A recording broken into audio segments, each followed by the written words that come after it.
كافها يا عين صاد ذكر رحمة ربك عبده زكريا إذ نادى ربه نداء خفيا قال رب إني وهن العظم مني واشتعل الرأس شيبا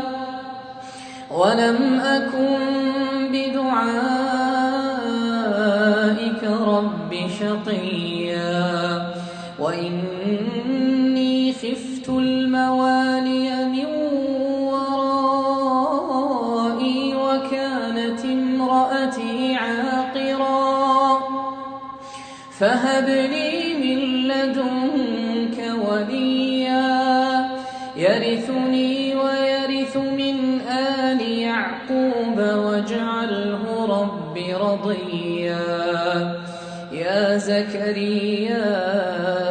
إنا نبشرك بغلام اسمه يحيى لم نجعل له من قبل سميا قال رب أنى يكون لي غلام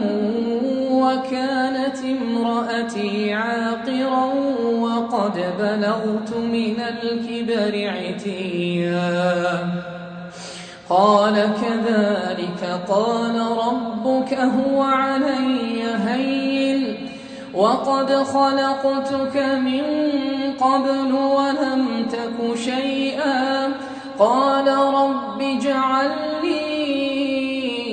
آية قال آيتك ألا تكلم الناس 3 ليال سويا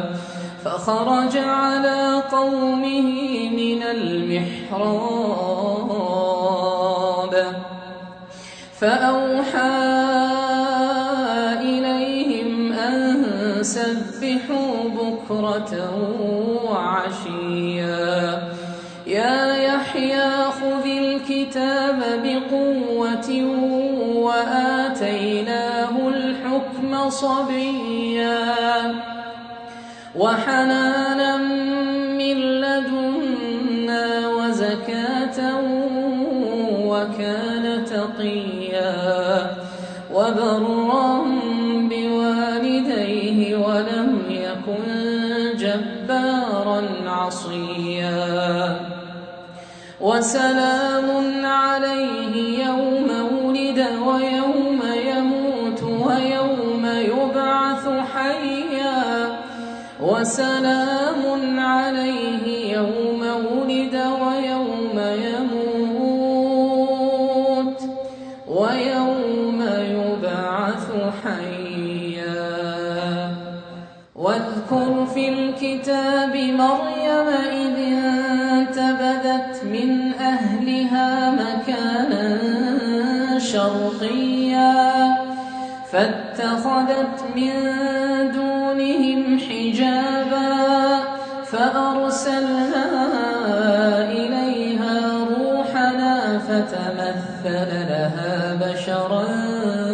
سويا قالت إني أعوذ بالرحمن منك إن كنت تقيا قال إنما أنا رسول ربك لأهب لك غلاما زكيا قالت أنى يكون لي غلام ولم يمسسني بشر ولم أك بغيا قال كذلك قال ربك هو علي هين ولنجعله آية للناس ورحمة منا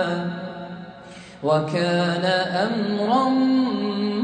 مقضيا.